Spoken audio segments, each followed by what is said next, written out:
Dr. Devi Shetty is one of India's best respected medical specialists. Thank you very much. Dr. Shetty is joining us from Bangalore. Avirup Sarkar is joining us from Kolkata. I'd like to place on record here that we have been asking for a representative from the West Bengal government. We haven't been successful so far.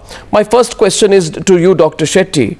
You know, this story, as we report it, we are told now that why are you asking us? You know, ask the left, what did the left government do earlier? In your view, Dr. Shetty, is it not possible for a state government to carry out an emergency response to these serial infant deaths? Is it possible or not, sir? Emergency rescue plan is not possible. What we need is an action plan to prevent children from landing in this mess. When a child reaches this desperate situation, you may take them to the best possible hospital. Still the outcome will be very, very poor. The basic problem in northeastern region is that they do not have that many doctors, and that is the greatest problem. Unless we have large number of medical colleges, you will not have a sufficient number of doctors, especially at the district level and taluka level, to take care of the patient. So it is very important for everyone to understand that 67% of the medical colleges of India are in southern region, and most of the people are living in the northern region. So there is a big disparity. So we have to address the problem at the grassroots level, then count the number of children who are dying in the hospital.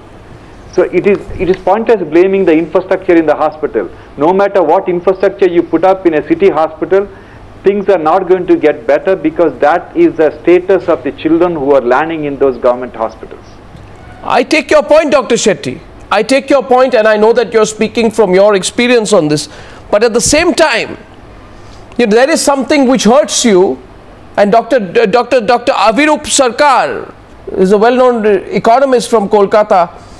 Mr. Sarkar, is it not shocking that in your state today, just look at the kind of response, that there are one-day-old children who are made to lie down on the floor, a dirty floor that is completely unhygienic with animals walking past them, children who are 24 hours old. And all that Mamata Banerjee can say is, what did the left do for the last 34 years? Is that the response that is appropriate in your view? It's an extremely unfortunate situation. Those who have lost their beloved ones, it's heart-piercing for them. There cannot be any doubt about that.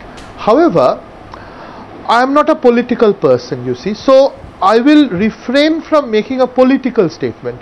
I will say whatever I feel is right from my heart.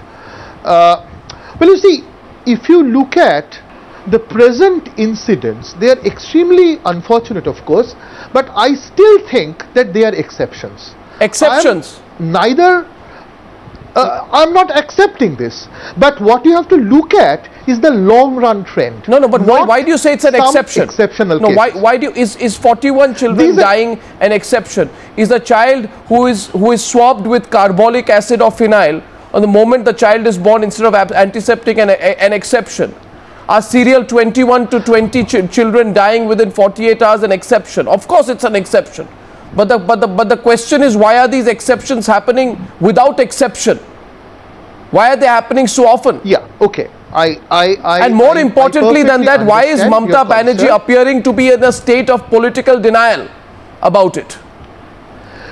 It's not a question. Again, as I said, I am not a political person. I am not going to give you any political answer. These are extremely unfortunate incidents, but they do not happen every day. In that sense, it's an exception. Now, these are not acceptable. I will never say that these are acceptable happenings, but one has to understand why these things are happening. No, but you see, if you go to a good hospital, you know, to a nursing home, you won't find these things happening there. That's exactly the point. BC Roy, that is exactly the point. So I will, yes, exactly. So the reason is that These people, they are poor people. They often come to the hospital at the very last moment. Now, how can you say that? No, why you again? I don't understand this logic, sir. Blame it on the poor people. Blame it on the statistics. They come at the last stage. No, I'm not blaming it on the poor people. I am blaming it on infrastructure. Right. For the last 34 years, very little rural infrastructure in terms of health was constructed. If you look at the rural-urban divide in West Bengal, as far as hospitals is concerned, you would be surprised. You know, our urban infrastructure is not all that bad, but in the villages, there is almost nothing. Yeah, but so all these people have to come to the cities, no, but and the cities are crowded with. The question is, I understand what you're saying, that there is a lack of rural infrastructure. However, you see, my only limited point today is, and let's get another perspective tonight as well. Meenakshi Lekhi is joining us. She's a well-known lawyer as well as a BJP leader. She's joining us from Delhi. My only question tonight is not about infrastructure will take time to build. I know that. I accept that.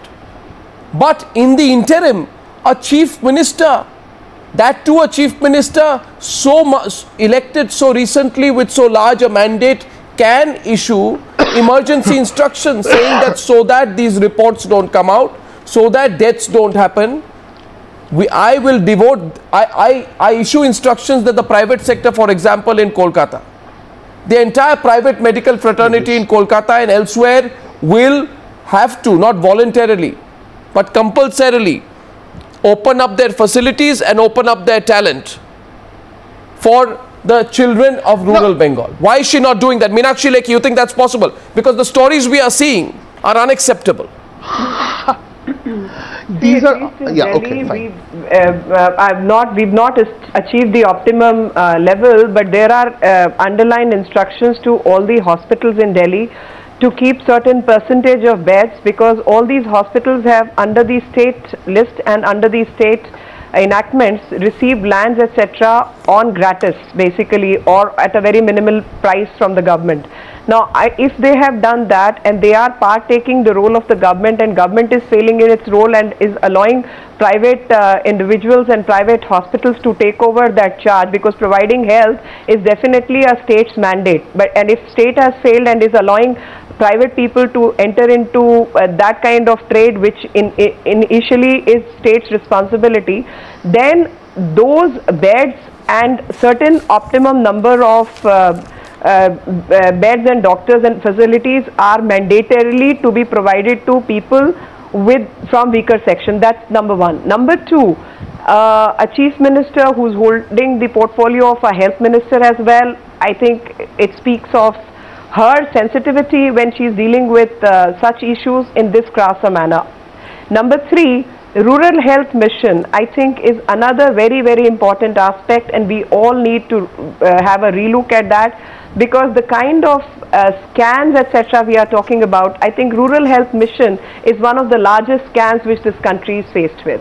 No, I completely agree with you. And if just one person, you see, in maternal mortality rate and infant mortality rate, there is just one person who matters the most, and those are basically attendants. They are para nurses. These are not completely trained nurses, but somewhere medically trained people.